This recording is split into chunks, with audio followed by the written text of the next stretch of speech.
Bonjour. Aujourd'hui, à quelques jours de Noël, notre thème, les 7 paroles de Noël.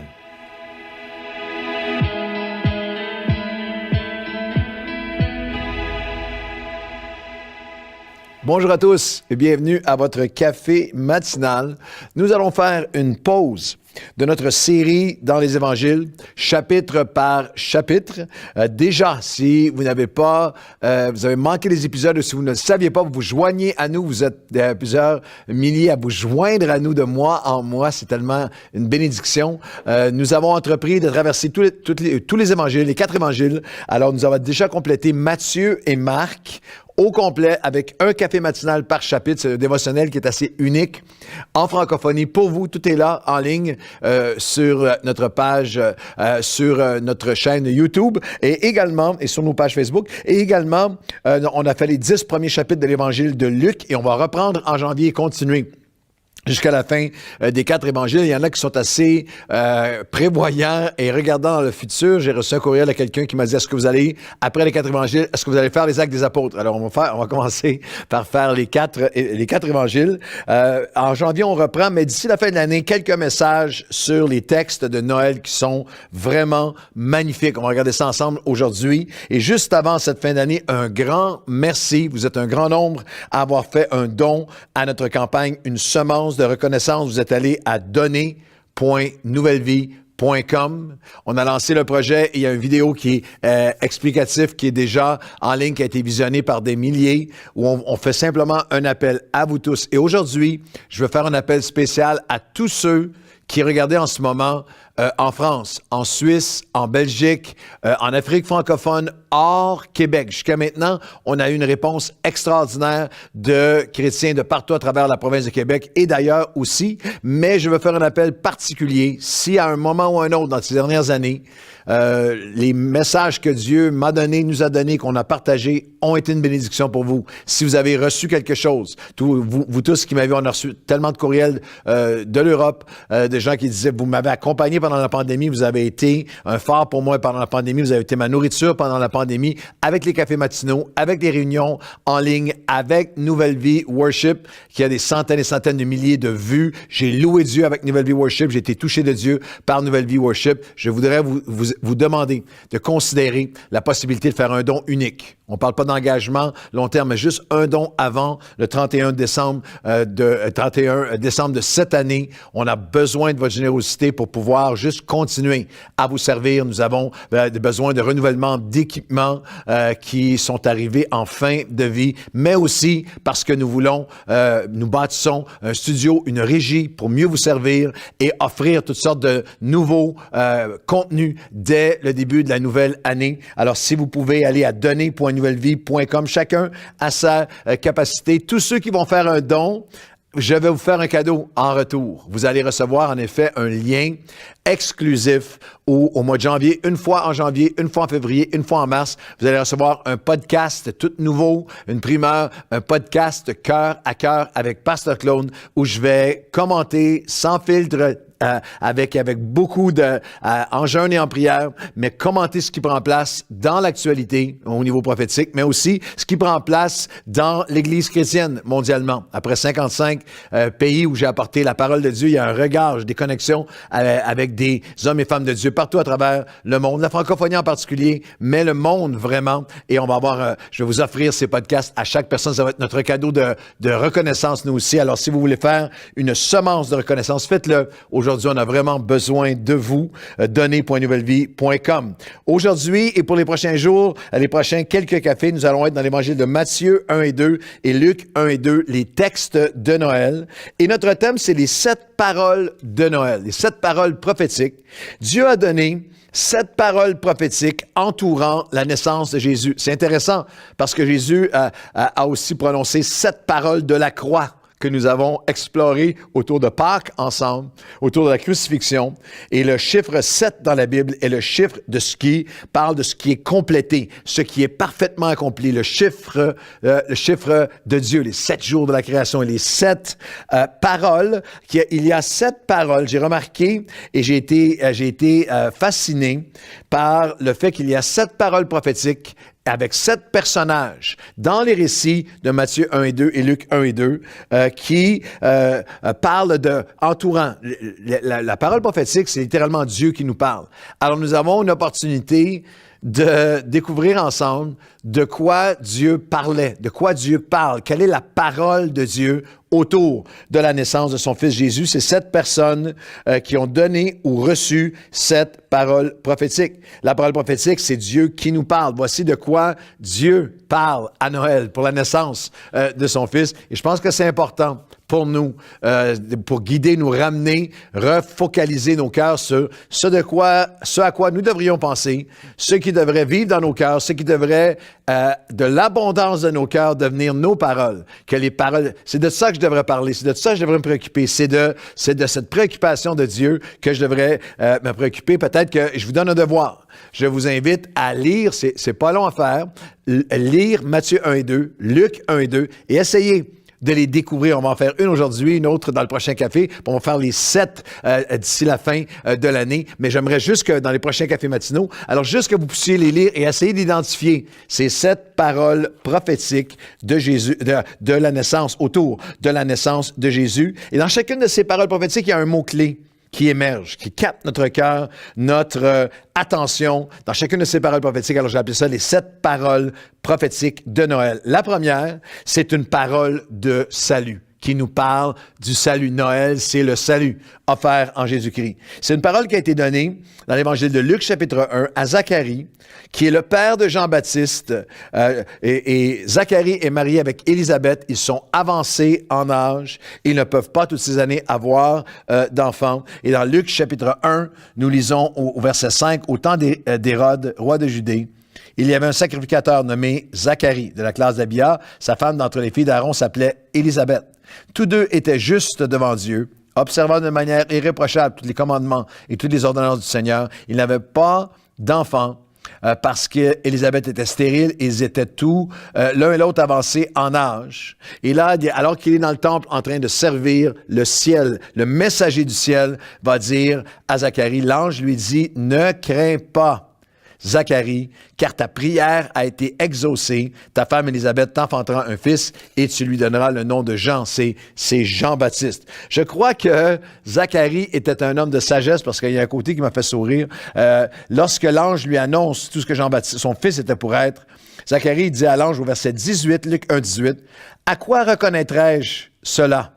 Car je suis vieux, mais ma femme est avancée en âge. » Je trouve que c'est un homme sage, parce qu'il n'a pas dit que sa femme était vieille. Non, non, elle est simplement avancée en âge. Bon conseil à tous les maris qui sont époux depuis de nombreuses années. Votre épouse n'est jamais... Vous pouvez être vieux, mais votre épouse fait juste avancer en âge, en beauté, en charme, et etc. Je viens de vous sauver beaucoup de difficultés, les maris, la leçon de Zacharie. Alors, moi, je suis vieux, elle est avancée en âge. Et une des choses qui est tellement intéressante de Zacharie, c'est qu'il était vraiment incrédule. Il pose ici la question, à quoi cela? Comment est-ce que ça va prendre place? Comment est-ce que tout ça peut arriver?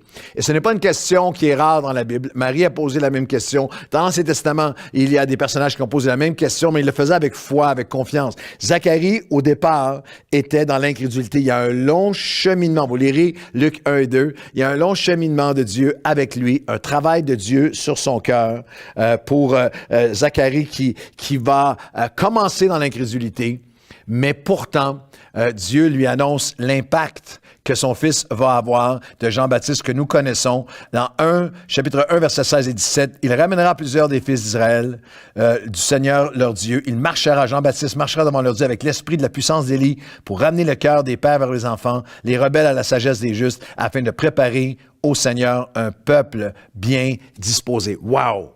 Il y a une pensée avec laquelle je veux encourager vos cœurs, c'est que Noël, c'est la patience de Dieu qui n'arrête jamais d'œuvrer en nous, de nous façonner, de nous transformer, de nous préparer, et qui va se servir de toi et de moi, même malgré notre incrédulité. Même nous qui avons été incrédules, nous qui avons douté, Dieu dit non. Moi, je me sers de vous, de Zacharie l'incrédule et d'Élisabeth va naître quelque chose de magnifique, va naître Jean-Baptiste avec tout son impact. Et la première parole en est une de salut, qui annonce le salut. C'est Zacharie lui-même, dans le chapitre 1, toujours de Luc, au verset 67, Zacharie, son père, fut rempli du Saint-Esprit.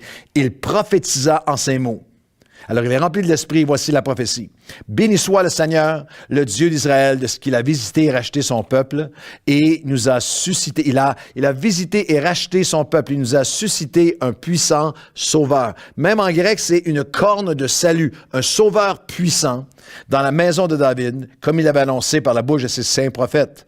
Un sauveur, verset 71 de Luc 1, qui nous délivre de nos ennemis, de la main de tous ceux qui nous haïssent. Et au verset 16, et toi, petit enfant, tu seras appelé prophète du Très-Haut, parle de Jean-Baptiste. Tu marcheras devant la face de Dieu pour préparer la voie afin de donner à son peuple la connaissance du salut, le pardon des péchés, grâce aux entrailles de la miséricorde de notre Dieu, en vertu de laquelle le soleil levant, Christ, le Fils de Dieu, nous a visités d'en haut pour éclairer ceux qui étaient assis dans les ténèbres, dans l'ombre de la mort, et diriger nos pas dans les chemins de la paix, afin de donner au peuple la connaissance du salut, un puissant sauveur. La première parole de Noël est une parole de salut, qui annonce le salut en Jésus-Christ. N'oubliez jamais que Noël, c'est Dieu qui envoie son Fils pour notre salut, pour nous sauver de nos péchés et pour nous racheter, pour naître pour nous,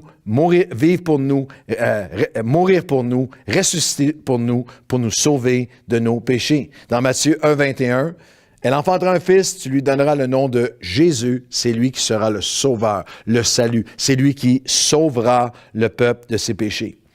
Le nom de Jésus est un dérivé de Yeshua, en hébreu, Jésus en grec. Yeshua de Ophia, avec le J, avec le J, avec le Dieu, le nom de Dieu qui se joint, qui veut littéralement dire le salut vient par Dieu. Dieu sauve, celui qui sauve.